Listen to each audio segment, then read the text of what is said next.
પેટા ચૂંટણી અને અત્યાર સુધીમાં આજે જે મતદાન ચાલી રહ્યું છે તેમાં 31% મતદાન થયું છે। સવારે 7 વાગ્યાથી વાવમાં શાંતિપૂર્ણ માહોલમાં મતદાન ચાલી રહ્યું છે। સવારથી જ મતદારોમાં જબરો ઉત્સાહ પણ જોવા મળી રહ્યો છે અને મતદાન કેન્દ્રો પર મતદારોની કતાર પણ જોવા મળી રહી છે। વાવના મતદાનની પડેપડની ખબર આપ ન્યૂઝ 18 ગુજરાતી પર જોઈ શકો છો।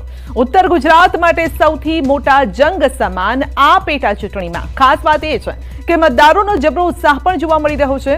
ગુલાબી ઠંડી સવારે હતી અને અત્યારે તો માથે સૂરજ ચડી ગયો છે, પરંતુ સવારથી જ મતદાન કેન્દ્રો પર કતાર જોવા મળી હતી, પરંતુ જેમ જેમ સૂરજ દાદા માથે ચડતા ગયા તેમ તેમ હવે લોકો પોરો ખાઈ રહ્યા છે। લોકો પણ વિચારી રહ્યા છે કે તડકો ઓછો થાય પછી મતદાન કરવા જઈએ।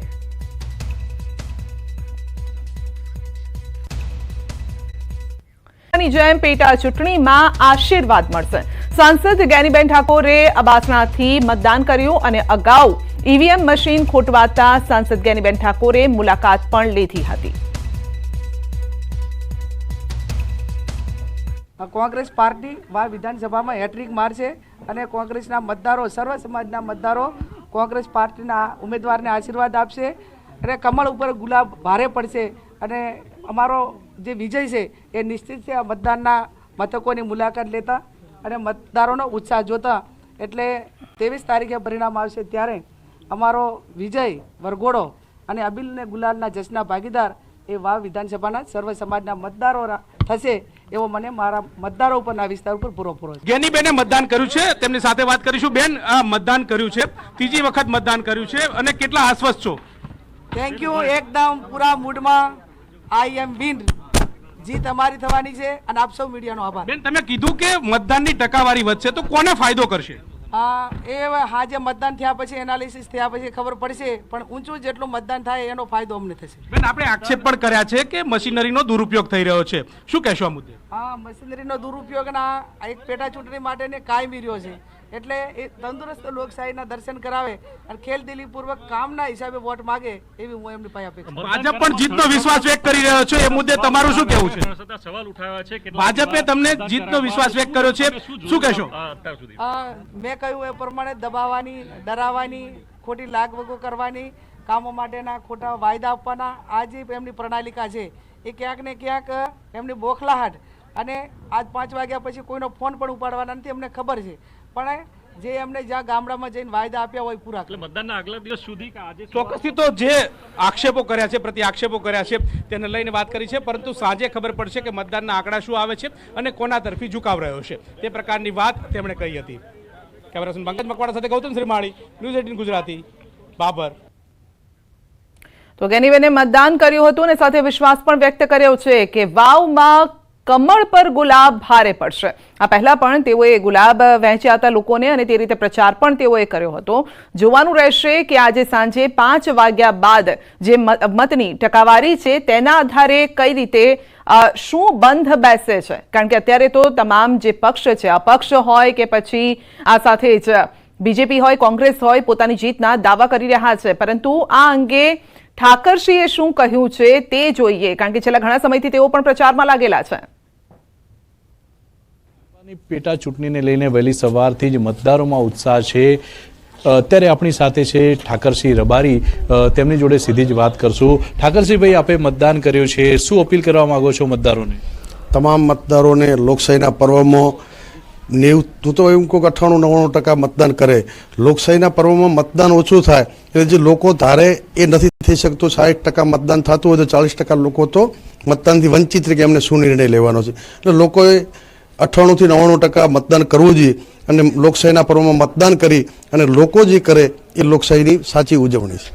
ભાખરી અને અસારવા ગામમાં જે ઈવીએમ ખોટવાયા હતા તે બાદ શરૂ કરી દેવામાં આવ્યા હતા, લોકોમાં પણ તેને લઈને રોષ હતો, લાંબી લાઈનો પણ લાગી હતી, શું કહેશો?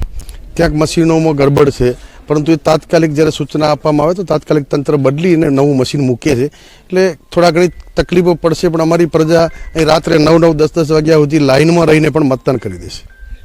ક્યાંક ઠાકરસિંહ નારાજ હોવાની ચર્ચાઓ હતી, પરંતુ હવે તો આપ જે રીતે જ્ઞાનીબેનના સારથી બન્યા હતા એ રીતે જ ગુલાબસિંહના પણ સારથી બન્યા છે। નારાજગી તો તમે જોવો છો, ફોર્મ ભર્યું ત્યારથી દરખાસ્તમાં સહી મેં કરી છે, કોઈ નારાજગી હોય જ નહીં અને સતત છેલ્લા ચૂંટણી શરૂ થઈ ત્યારથી ચૂંટણીના મેદાનમાં છું।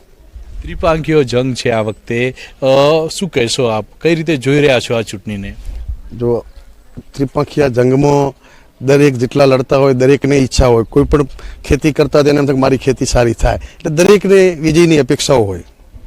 આ હતા ઠાકરસિંહ રબારી. તેમનું કહેવું છે કે ત્રિપાંખીયો જંગ છે, દરેકને વિજયની આશાઓ હોય છે. કિશોર તુવર, ન્યૂઝ 18 ગુજરાતી, બનાસકાંઠા.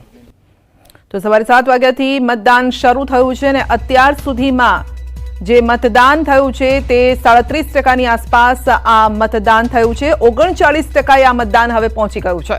તો વાવના મતદારોમાં ઉત્સાહ જોવા મળ્યો છે, પરંતુ બપોર સમય, કારણ કે ગ્રામ્ય વિસ્તાર આવે છે મોટાભાગનો, જે આખો વિસ્તાર છે એ માટે ગામડાના લોકો વહેલી સવારે મતદાન કરવાનું પસંદ કરે છે અથવા તો સાંજ ઢળતા મતદાન કરવાનું પસંદ કરતા હોય છે. બપોરના સમયે જ્યારે ગરમીનો સમય હોય છે ત્યારે તેઓ ઘરે રહેતા હોય છે. એટલે આશા છે ઉમેદવારોને પણ કે બપોર પછી મતદાનની આ ટકાવારી વધી શકે છે.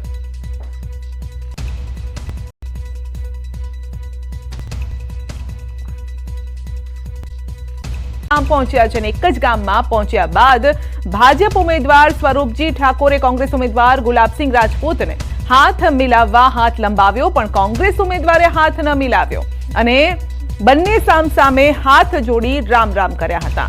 તો ગુલાબસિંહ બોલ્યા છે કે ગુલાબ ખીલશે કહી અને હરખાતા તેઓ નજરે પડ્યા હતા. તો આ અંગે વધુ અપડેટ મેળવીશું સંવાદદાતા કિશોર પાસેથી. જી કિશોર, બંને ઉમેદવારો સામસામે જોવા મળ્યા છે, પરંતુ ગુલાબસિંહે હાથ કેમ ના મિલાવ્યો? ચોક્કસથી સંધ્યા, જે સવાલ આપણે થઈ રહ્યો છે કે ગુલાબસિંહે હાથ કેમ ન મિલાવ્યો, તેવો જે સવાલ સ્વરૂપજીને પણ થતો હશે. કારણ કે જ્યારે સ્વરૂપજી અને ગુલાબસિંહ રાજપૂત બંને સામે મળ્યા હતા, સ્વરૂપજીએ હાથ મિલાવવા માટે હાથ સામે કર્યો હતો, જ્યારે ગુલાબસિંહે નમસ્કાર કર્યા હતા. બંને ઉમેદવારોએ બંનેને એકબીજા સામે હાથ જોડી અને રામ રામ કર્યા હતા, પરંતુ હાથ મિલાવ્યા ન હતા. અને ગુલાબસિંહ બોલ્યા હતા કે ગુલાબ ખીલશે કહીને હરખાતા નજરે પડ્યા હતા. ત્રીજી વાર હેટ્રિક થશે તેવું પણ ચાલતા ચાલતા ગુલાબસિંહે કહ્યું હતું. આ જે દ્રશ્યો છે તે દ્રશ્યો અનેક જે વાતો છે તે કહે છે. કારણ કે જ્યારે ગેનીબેન હતા, ગેનીબેન પ્રચાર કરી રહ્યા હતા બાબરની અંદર ગુલાબસિંહ સાથે, તેઓ સીધા જ ભાજપના કાર્યાલયમાં પહોંચી ગયા હતા, સીધે ચાવડાને મળ્યા હતા અને ભાજપના કાર્યકર્તાઓને પણ મળ્યા હતા. અને આદર્શ જે ચૂંટણી કહેવાય તેવા દ્રશ્યો સર્જાયા હતા. પરંતુ અત્યારે આ દ્રશ્યો જે છે તે ક્યાંક ને ક્યાંક એકબીજા પ્રત્યે મન દુઃખ હોય તેવું જોવા મળી રહ્યું છે આ દ્રશ્યો પરથી. જી, ગુલાબસિંહના મનમાં શું ચાલી રહ્યું છે? કારણ કે ગ્રામ્ય વિસ્તારોમાં કિશોર એક પ્રથા પણ છે, ભલે ગમે તે વ્યક્તિ હોય સામે મળે તો કદાચ આપણે ગળે પણ એટલે ભેટી જતા હોઈએ છીએ, પરંતુ અહીંયા તો હાથ મિલાવવાનું ટાળી રહ્યા છે, તરત ત્યાંથી અલગ રસ્તો પણ પકડી રહ્યા છે. શું ચાલી રહ્યું છે ગુલાબસિંહના મનમાં? સદ્યા ગુલાબસિંહના મનમાં શું ચાલી રહ્યું છે તે તો કહેવું મુશ્કેલ કહી શકાય, કારણ કે ગુલાબસિંહ કહી શકે. પરંતુ આ દ્રશ્યો પરથી એવું નજરે પડી રહ્યું છે કે ગુલાબસિંહને સ્વરૂપજી પસંદ નથી આવી રહ્યા.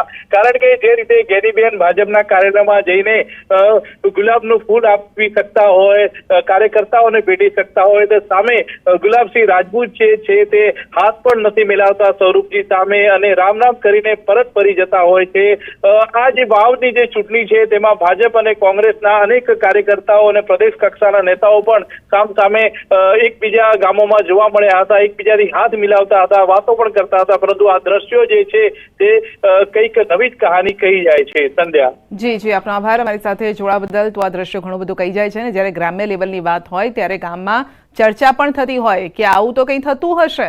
આપ બે દ્રશ્યો જોઈ શકો છો કે જૂના સાથી કોંગ્રેસમાં જ્યારે એક જ સાથે રહ્યા હતા અને ગેનીબેન, અને આ બંને વચ્ચેનો તફાવત અને આ બંનેની સરખામણી પણ કરવામાં આવશે. લોકોએ સરખામણી ગ્રામ્ય લેવલે તો ખાસ કરશે કે આ શું એરોગન્સી અહીંયા જોવા મળી રહી છે, કારણ કે ગુલાબસિંહ હાથ મિલાવવાનું પણ ટાળી રહ્યા છે, જ્યારે ગેનીબેન તો તેમના જૂના સાથીને તેઓ ગળે ભેટી પણ રહ્યા છે. એટલે જ્યારે મિત્રો પણ મળે વર્ષો બાદ, ભલે અલગ અલગ વિચારસરણીના હોય અને અલગ અલગ પાર્ટીમાં હોય, પરંતુ મિત્રતા એ ભૂલતા નથી અને ગેનીબેને અહીંયા સાબિત પણ કરી બતાવ્યું છે.